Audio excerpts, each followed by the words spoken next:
Begini ya, ini kantor cabang apa?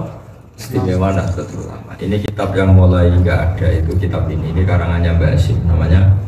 Ini coba di foto ya, Risalah Ahli Sunnah wal Jamaah fi Hadisil Mauta wa Asyrafis Sa'ah. Ini asli orisinil karangannya siapa? Mbak Hashim.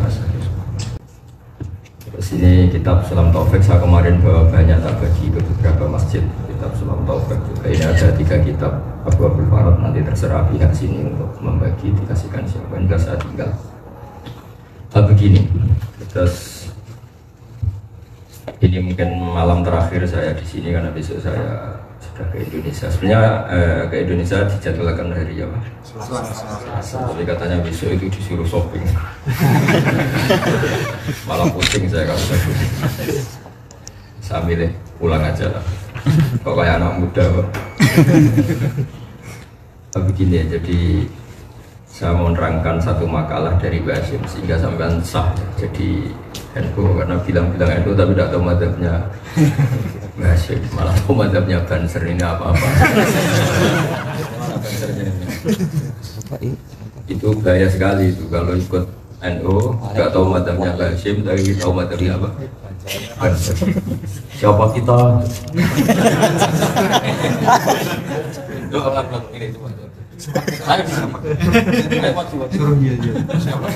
Siapa kita?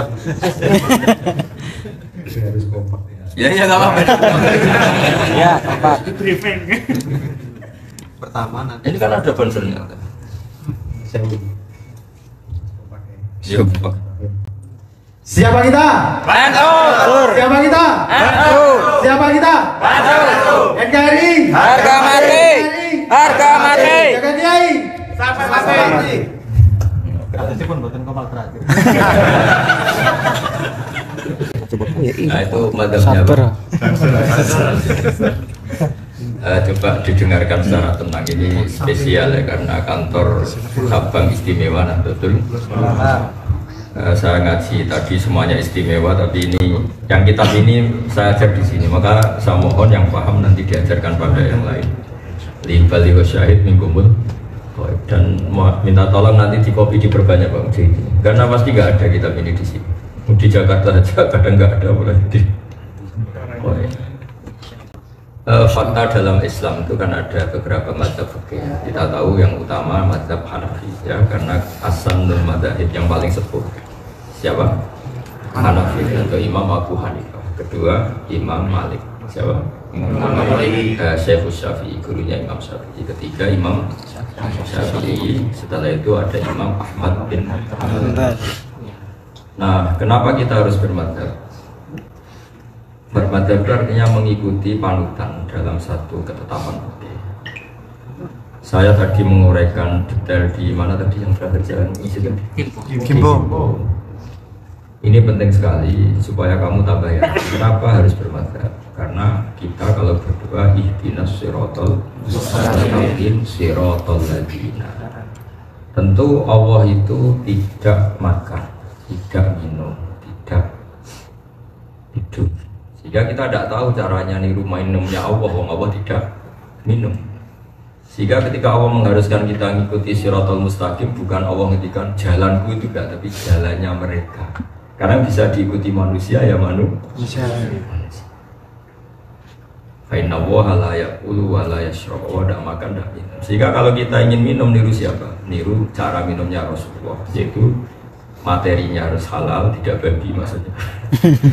Cara makannya juga benar, nah niatnya juga.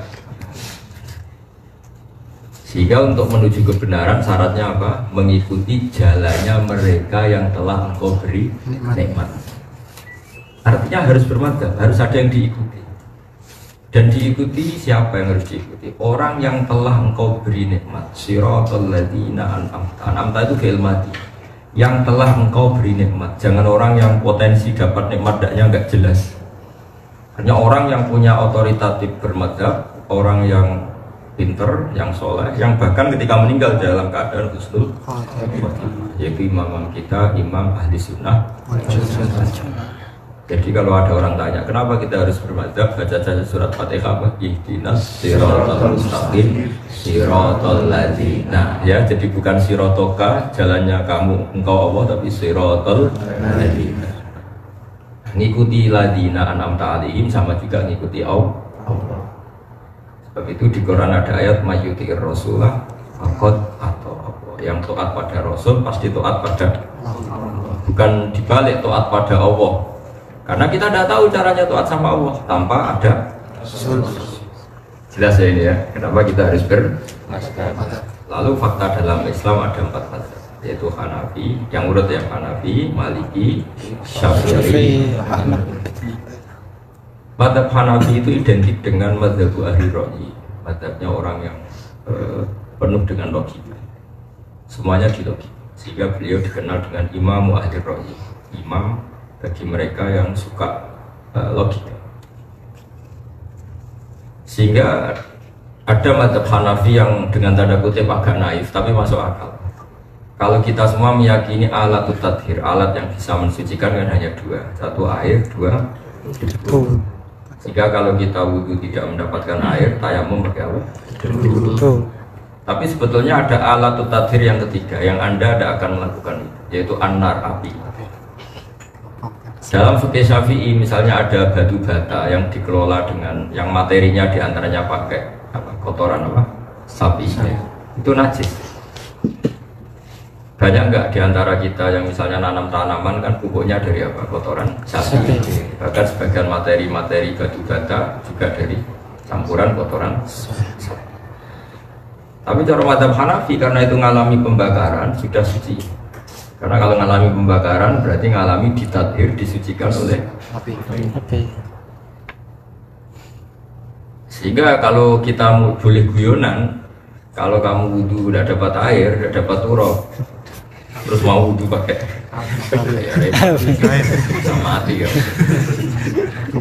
Tapi Imam Hanafi gak salah, beliau mencontohkan ketika orang mukmin banyak dosa akan masuk surga itu disucikan di mana? Itu cara berpikir Imam Hanafi. Nyatanya orang mukmin yang penuh dosa saat mau masuk surga disucikan dengan api. Berarti api adalah alat suci. Ya. Kalau gitu berarti batu bata meskipun dari kotoran sapi atau apa saja kalau mengalami pembakaran berarti sehingga gak perlu ada perdebatan bagaimana ini hukumnya batu bata, kan cara bikin diinjek-injek, kadang di situ ada teledong apa sapi, ada macam-macam. Itu sah karena mengalami pembakaran. Dan pembakaran itu bagian dari alat tathir, alat pensuci. Paham ya? Jadi mazhab Hanafi alat tathir itu 3. Ini apa? Alma, turab, warna. Tapi jangan pakai wudu ya, janji ya. Apalagi pakai mandi Pak. Kira-kira mazhab seperti itu. Mazhab itu cara berpikir melihat teks. Kenapa ada madzhabul arba? Karena memang teks yang di luar mansus, di luar ketetapan eksplisit, pasti orang cara pandang itu beda. Di luar teks secara eksplisit, secara sorry. Ya, ini agak ngaji detail karena salahnya kalian menamakan diri istimewa. Istimewa itu gak boleh goblok. Pokoknya semuanya harus serba istimewa. Masa istimewa bodohnya kan gak keren. Jadi yang di sini harus bertanggung jawab. Ya kan anak istimewa fakirnya kan anak. Istimewa keren. Begini, kenapa harus bermadzhab? Dan saya spesial akan rangkan mazhab. Kenapa harus bermadzhab? Karena setiap satu teks yang tidak eksplisit, kalau dalam bahasa pondok tidak sorry, itu pasti yahtamilu wujuhan katsirah, pasti berpotensi maknanya kan. Kenapa yahtamil? Ya memang yahtamil, pasti iya. Misalnya gini, saya beri analogi. Kang Sifa ini namanya apa? Sifa ya? Saya belikan gedang goreng untuk hormat tamu. Saya jelas menyebut kalimat, saya belikan gedang goreng untuk hormat tamu.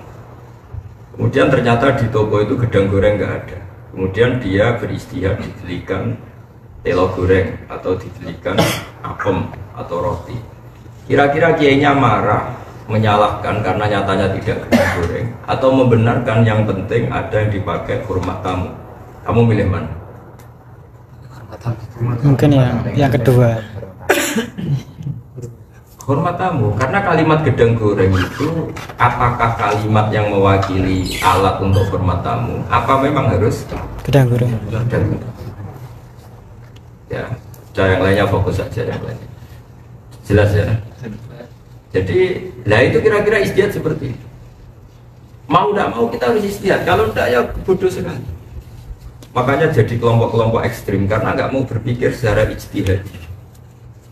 Sehingga ketika Rasulullah zakat dengan kurma atau zakat dengan apalah yang makanan pokok Arab, misalnya Rasulullah sedekah pakai roti, pakai gandum.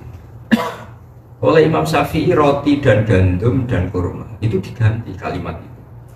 Zakat hanya sah biku tibaladi dengan makanan yang menjadi kod makanan pokok negara. Sehingga orang Indonesia nggak boleh zakat dengan kurma, juga nggak boleh zakat dengan roti, harus pakai beras. Karena ketika Nabi memilih tamar atau memilih gandum, memilih hintoh di Arab adalah pilihan yang atas nama uti ahlil balad, makanan yang pokok di negara. Ketika di Indonesia otomatis kita ganti, mungkin di Papua atau di mana diganti sagu. Ini yang namanya ijtihad.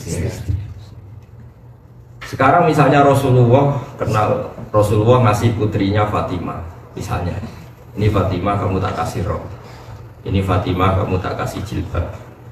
Itu maknanya jilbab apa penutup aurat?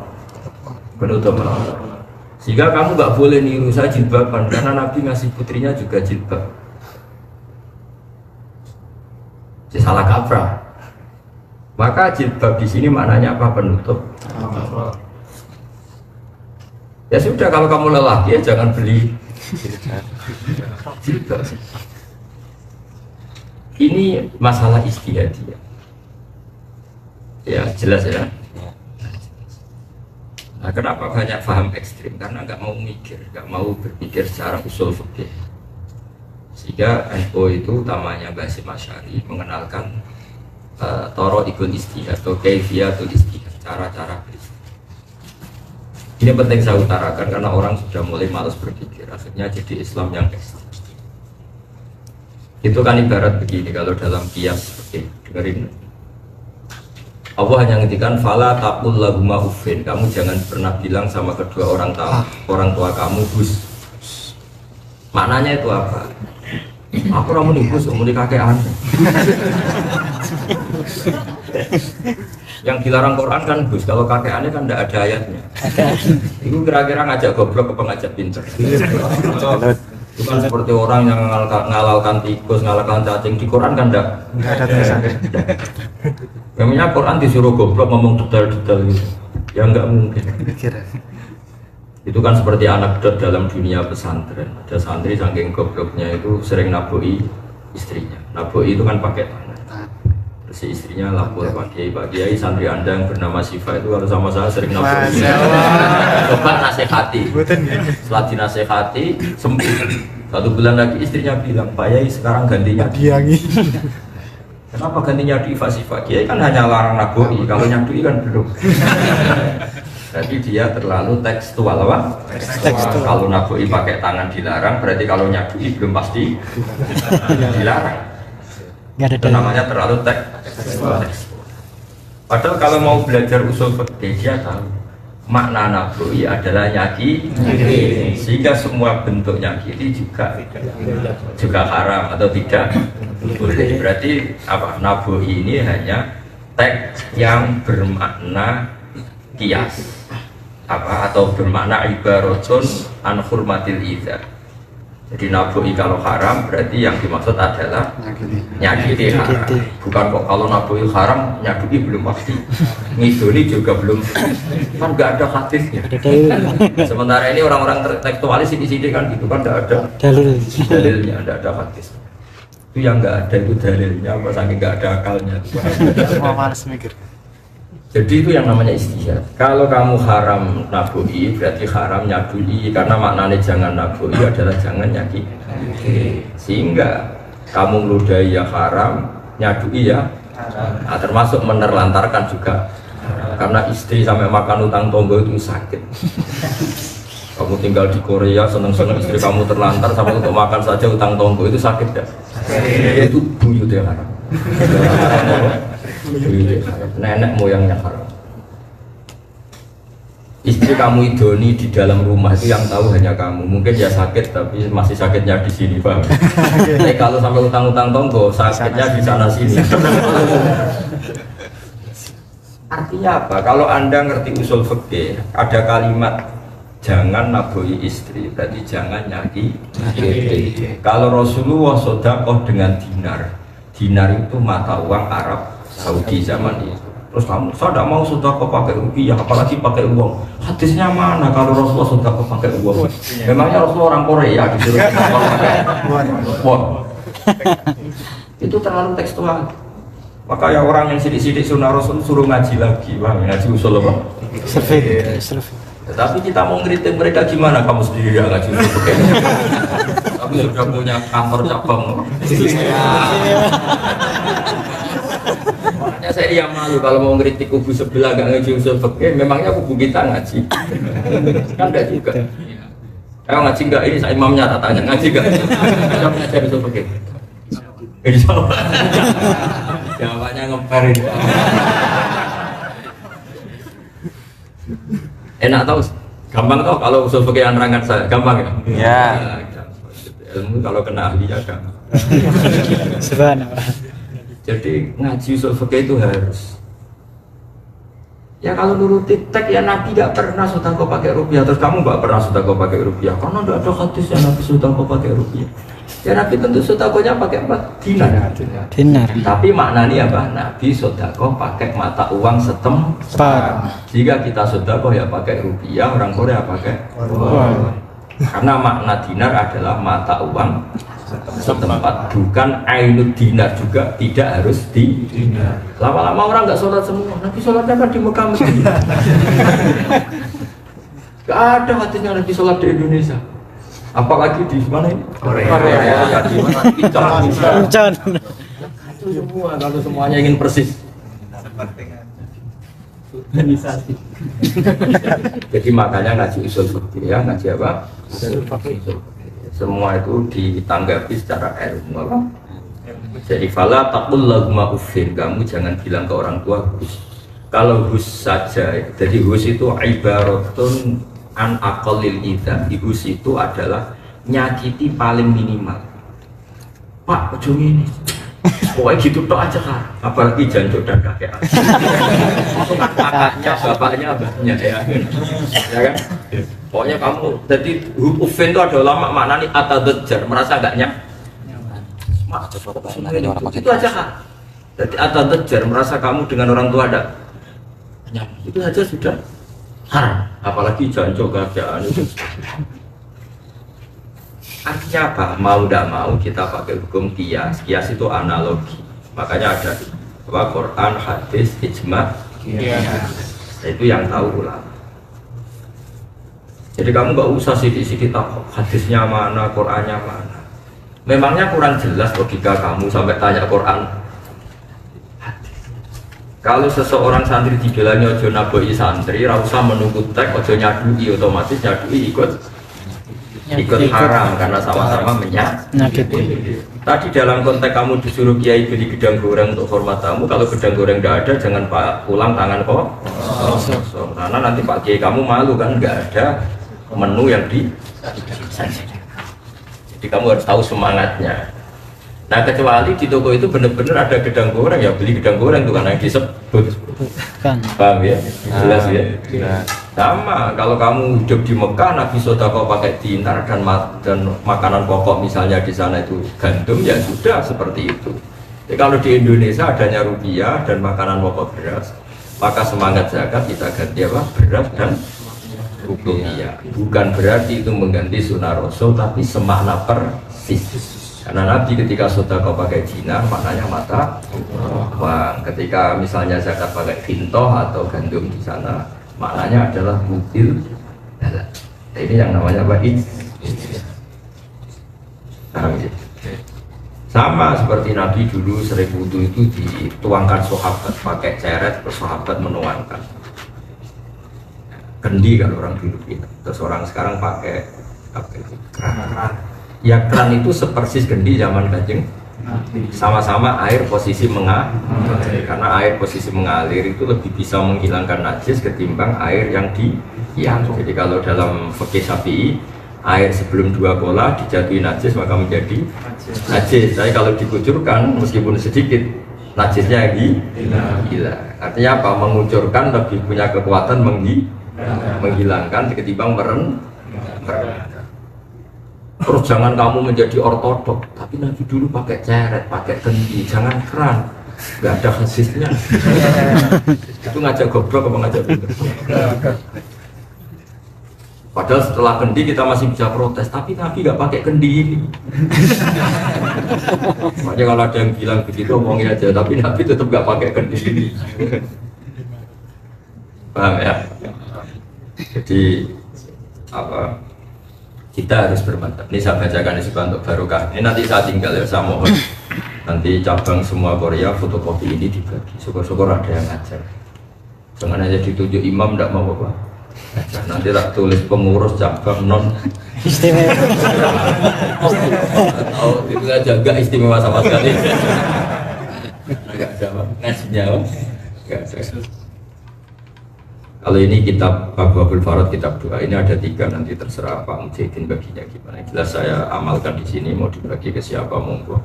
Karena saya kemarin bawa banyak lah, tak bagi ke beberapa Pak. Tapi yang spesial yang terakhir di kantor ini tak bacakan mazhab Basim Asy'ari. Sehingga tadi jangan sampai kita tahu mazhabnya Ansor dan Banser tapi tidak tahu mazhabnya Basim.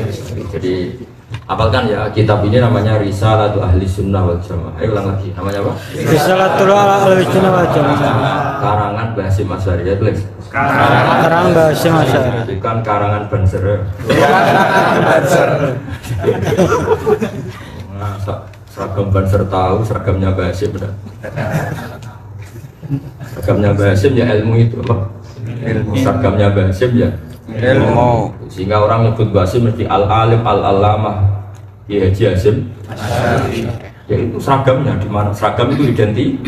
Jadi dirinya Basim ya al-alim, orang alim yang banget alimnya. Kalau Banser enggak tegas. Tegas demi hak, demi apa enggak tahu pokoknya.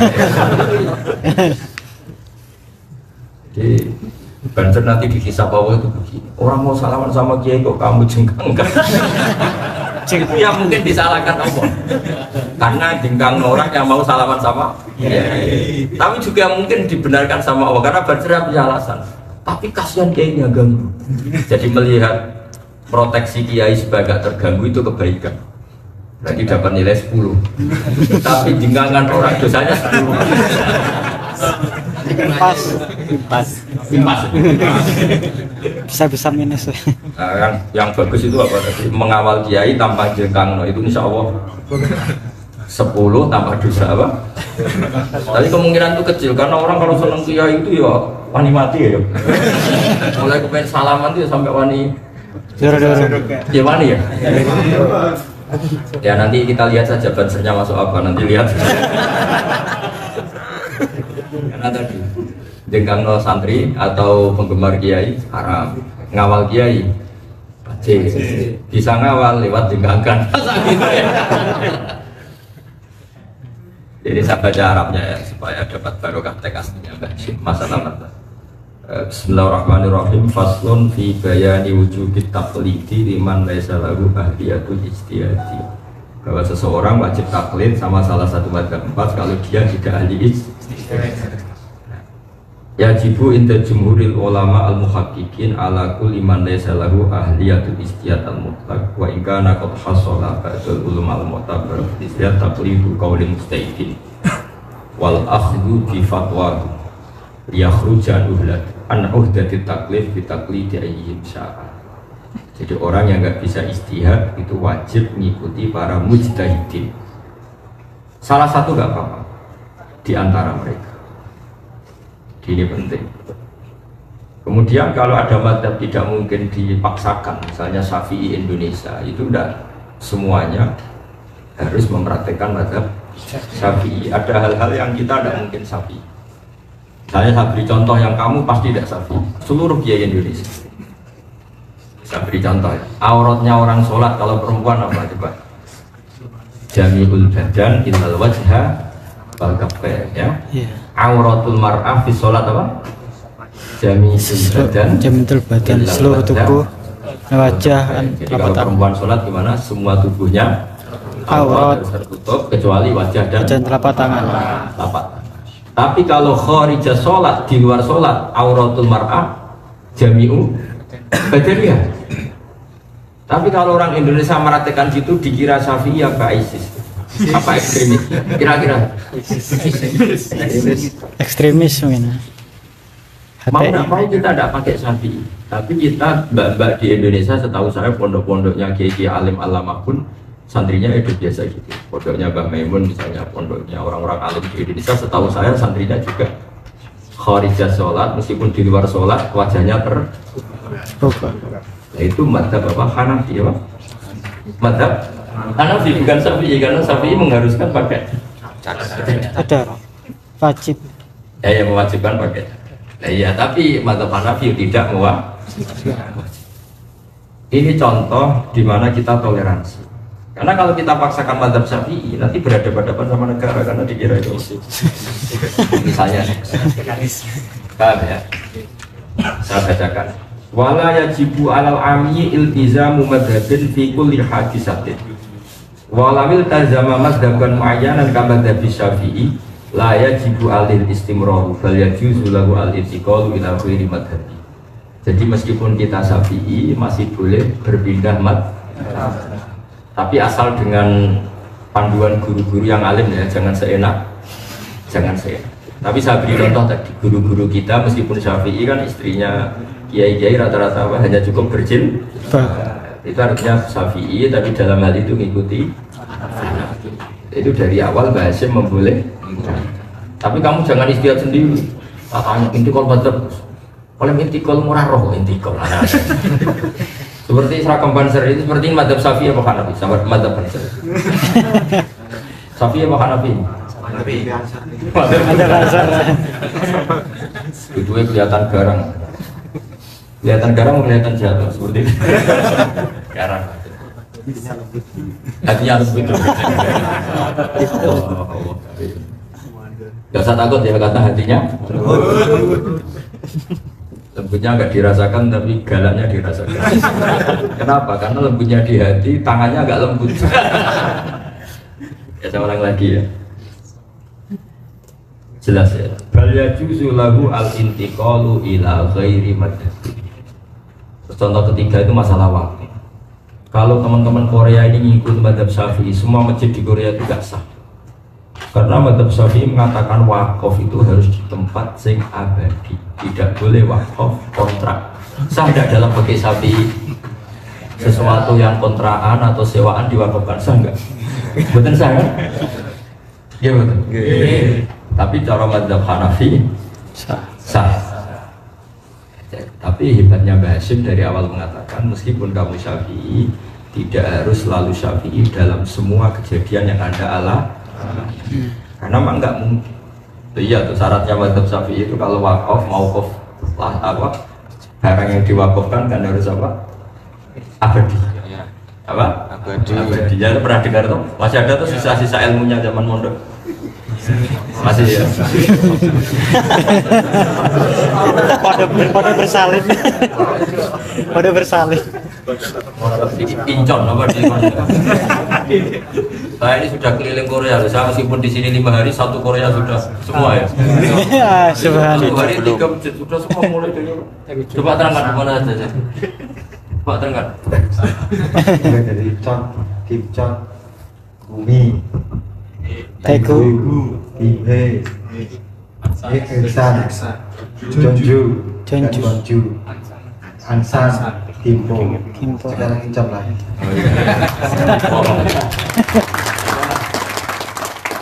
Aku Korea karena saya sini sudah 5 hari, 1 hari 3 masjid. Oh ini pemerkosaan kelas berat. Hebat, bener-bener.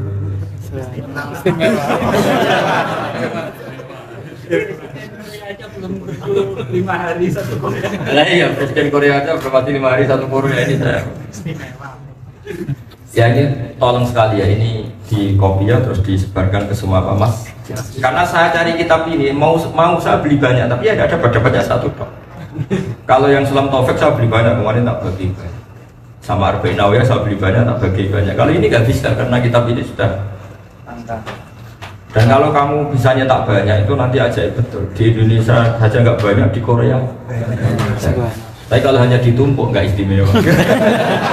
Diamalkan. Makanya ini tugasnya kamu jadi ini harus awas. Nanti saya tanya-tanya, diajarkan enggak? Diamalkan. Ya, jadi ini karangan Mbah Hasyim Asy'ari orisinil tentang masalah madhab. Apa masalah apa? Madhab. Jadi wakaf itu kalau madhab Hanafi lebih fleksibel karena dianggap al-waqfu itu dianggap hibah. Wakaf itu ya seperti apa?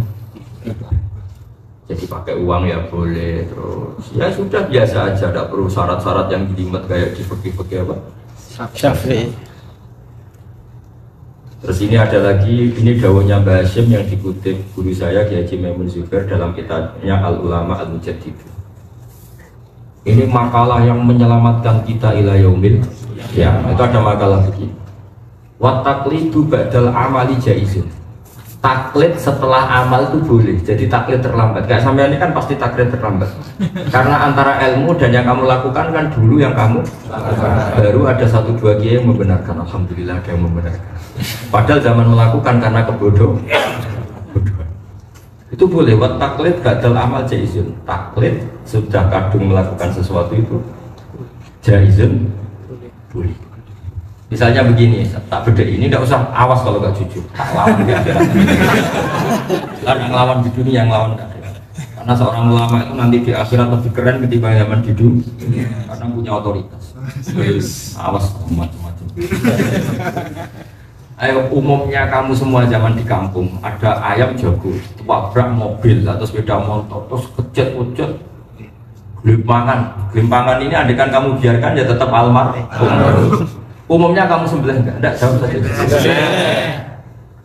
Andai kan enggak kamu sembelih tetap mati apa hidup? Mati. Jelas kena kepalanya. Itu apa itu? Menurut mazhab Syafi'i jelas enggak sah. Karena kehidupannya dia kejet-kejet itu proses mati bukan proses mau hidup. Itu ibarat begini, sama tak bedanya. Ada orang sudah kejet-kejet mau mati, terus kamu wakofi tanah atau kamu hibai sah apa enggak? Tidak sah, ya. Karena dia sudah tidak sah melakukan tasarruf termasuk qabul menerima. Boleh enggak? Ayo orang sudah kejet-kejet, angkah tukah wazab enggak boleh kan orang kejet-kejet gitu disuruh apa? Qabul. Enggak sah, semuanya enggak sah. Artinya gini, syaratnya penyembelian hewan itu masih hidup apa sudah mati? Hidup. Sekarang kejet-kejet proses kematian apa hidup? Hidup. Kenapa selama ini sudah tetap kamu sebelah? Dalilnya mesti iman. Bukan dalil Imam Syafi'i. Ayo jujur ya. Ayo dalil kamu melakukan itu iman apa Syafi'i? Buktinya kalau kecelakaan ayam kecil segini, kamu biarkan mati apa sama sebelah? Mati. Karena gak keman kan? Enggak. Tapi untungnya, ini kan satu kebodohan kan yang sudah melakukan satu kebodohan dalam bermadhab, tapi kepintaran dalam ekonomi.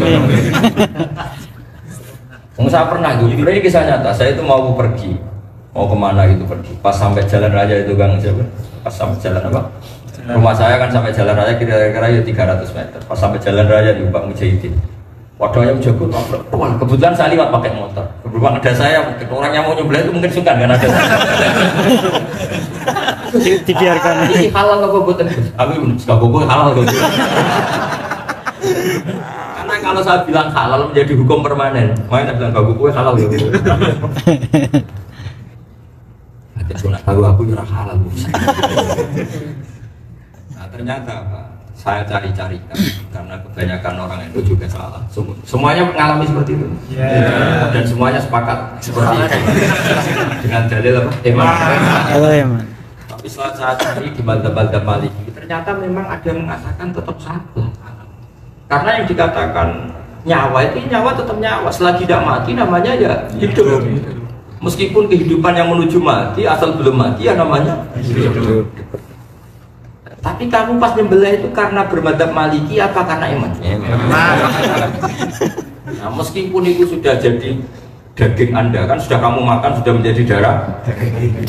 Itu kata Basim Asy'ari wa taqlid badal amal jaiz. Meskipun sudah terlambat, itu tetap boleh. Jadi kamu berdoa, ya Allah, ternyata kebodohan saya yang lalu-lalu ternyata itu Maliki ya Allah. Lagi ya Allah, kebodohan saya di masa-masa lalu ternyata itu Maliki. Alhamdulillah. Aman.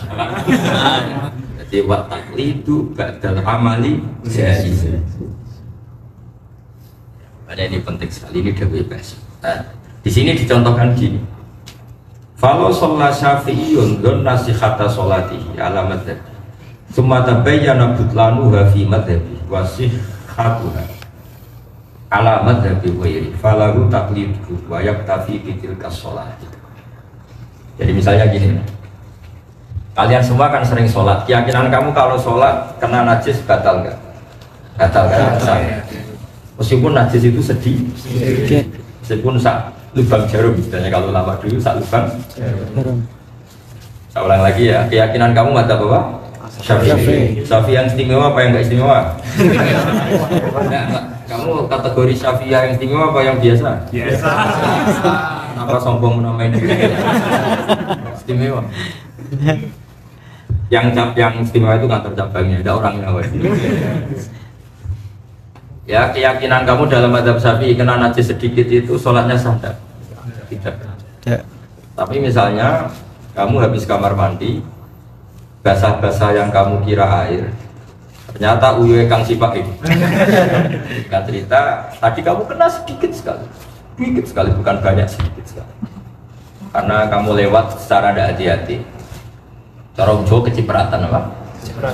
Dengan cipratan yang saking kecilnya itu asumsinya itu tidak bisa dilihat mata telan.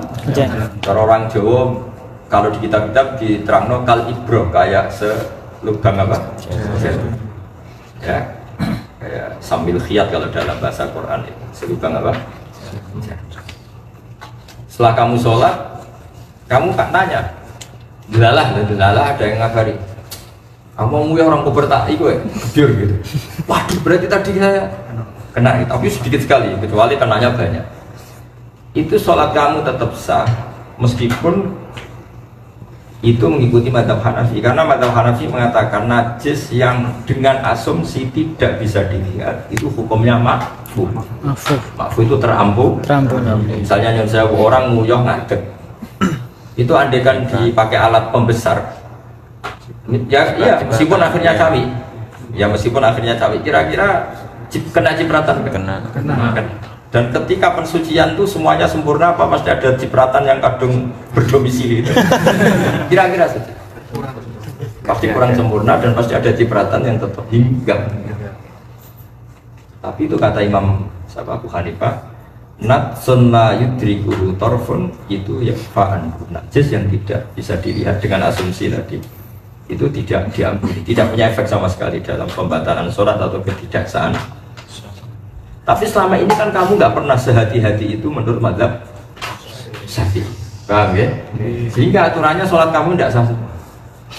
Terus terlambat tahunya itu setelah ngaji saya di sini, ternyata sah. Kamu bilang aja sama ya Allah, ternyata kebodohan saya di masa lalu itu ternyata Hanafi. Alhamdulillah. Alhamdulillah. Jadi ini saya terjemahkan. Falau sholat syafi'iyun, andaikan orang syafi'i sholat zonna sihata sholati, ketika sholat dia merasa sah karena sarungnya baik-baik saja semuanya. Kemudian ya summa tabayyana butlanuha fi madzhabi. Kemudian ternyata sholat itu nyata-nyata batal menurut madzhab Syafi'i. Ya tadi misalnya dikasih tahu bahwa tadi kena najis yang sedikit tadi. Karena kalau najisnya besar sama-sama dua ulama bilang tidak sah. Tapi wasihatuha ala madzhabi ghairi, tapi kalau dicari-carikan madzhab ada ulama lain yang mengatakan itu sah. Misalnya tadi madzhab apa? Hanafi itu falahu taklidu. Kamu boleh ikuti madzhab Hanafi ini meskipun badal amal, meskipun terlambat. Jadi misalnya ini ada ekstremis Pak Mujahidin bilang harus sholat lagi kamu, sholat kamu tidak sah karena menurut madzhab Syafi'i gini. Ternyata terus kamu enggak sah Hanafi, tapi tahu kan baru sekarang, pas sholat kan belum tahu. Kan biasa orang bodoh terlambat, masalahnya apa? Kan biasa orang bodoh apa? Terlambat. Masalahnya apa? Kan nggak ada masalah. Nah, padahal kamu saat sholat ini kan bukan karena Hanafi, karena dablek. Lihat, kamu pas sholat tadi loh, tetap ada najis kecil, tetap sholat itu karena dablek apa karena Hanafi? Baru setelah sholat dengar kabar kalau seperti itu menurut Hanafi gak apa. Nah, meskipun demikian kata madzhab Basim Asy'ari falahu takliduhu wa yaktafi bitil kasolat. Artinya nggak apa-apa dan sholat itu sudah cukup. Apa sholat itu sudah cukup. Jadi ini penting. Jadi makanya ini penting sekali ya. Jadi dari awal Basim Asy'ari sudah mengatakan ciri khas ahli sunnah atau aswaja Indonesia itu mengikuti salah satu madzhab empat. Tentu kita secara seringnya madzhab Syafi'i ya, tapi ada hadisah, ada hal-hal tertentu yang kita mengikuti madzhab yang lain. Saya ulang lagi takbirnya ya, wala yajibu alal ami iltizamu madzhabin fi kulli hadisatin. Tidak harus semua kejadian harus ikut persis seperti madzhab apa? Syafi'i. Walawil tazama madhaban muayyanan kamadzhabi Syafi'i la yajibu alaihi istimrar. Kalau sudah berpegangan Syafi'i itu pun tidak harus terus menerus dalam semua ranah hukum. Fa bal yajuzu lahu al intiqalu ila ghairi madhhab. Kadang-kadang sesekali juga boleh intiqal pindah. Tapi tadi ya asal lewat guru yang arif dan bijak sana, bukan berdasar nafsu. Kayak adatnya kiai Indonesia kan santri-santrinya, keluarganya ya jilbaban biasa, ada pakai cadar. Itu sebetulnya tidak madzhab Syafi'i ya, karena madzhab Syafi'i mengatakan di luar sholat semua tubuh perempuan harus apa? Tapi kalau NU begitu ya dianggap kayak kubu sebelah. Ya, makanya ini penting ya. Jadi saya mohon sekali ini apa, terserah nanti pihak kantor sini, jelas kitab ini saya hadiahkan. Saya sendiri mendapat ini tidak bisa banyak. Andai kan bisa banyak mungkin saya beli banyak. Kayak Sunan Taufik saya beli banyak. Ya di kopi saja Pak, atau supaya semua imam masjid di sini punya. Kemudian benar-benar NU mengenali madhab pendirinya itu Hadratus Syekh Basim Asy'ari. Jangan sampai lebih kenal madhabnya Banser dan Ansar. Assalamualaikum warahmatullahi wabarakatuh. Waalaikumsalam. Alhamdulillahirabbil alamin. Kita telah ngaji bareng bersama beliau dan ini judulnya di foto yang punya HP ada yang foto judul. Enggak apa-apa teruskan. Kami dari pengurus Masjid Al-Mujahidin dan Jamaah juga minta doa dari panjenengan Gus Smages. Kita sebagai pengurus PJNU dan juga pengurus masjid di sini dan juga Jamaah Masjid Al-Mujahidin berikan sakit istiqomah dan menjadi istimewa.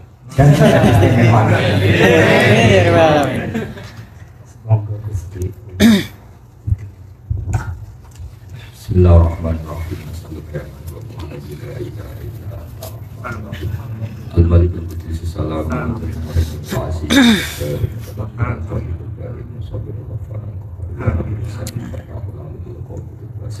al-Khawfu bi-rafi wal-mu'id amin syukur alika al-barta wa al-mun'an ta'udul afu wa umarikul mulkitul jalal An-Nurul Hadi Batil Batil Warithul Rasyid As-Sabir Allahumma sholli ala habibika Mustafa Muhammad wa ala alihi wa sahbihi wa sallam. Ismail ij'alna ya Allah khiyari Habibika Muhammad waj'alna ya Allah mimman yuqimu syara'i'ahu fi ayyi baladin ya Allah anta fi baladi Korea ij'alna muqimi shalat wa minal mu'amirina lima sajidika ya Allah wa minal ladhina itamaru bi awamrika wa antahu bi nawahika ya Allah Allahumma inna ala dzikrika wa syukrika wa husni ibadatik Rabbana hablana min azwajina wa dhurriyyatina qurrata a'yun waj'al jam'iyatana ya Allah jam'iyatan mubarakatan jam'iyatan ya Allah takunu barakatan lana wa li ummah Indonesia wa li jami'il alam al-islam ya Allah al-habban wasatiya ya Allah habbibu ibadaka ilaika wa tuhabbibu ibadaka ila kitabika wa ila sunnati rasulika Muhammad sallallahu alaihi wasallam faridan ijma'i wal qiyas wa qara'at ya hasan sallallahu alaihi wasallam Subhana rabbika rabbil izzati amma yasifun wa salamun alal mursalin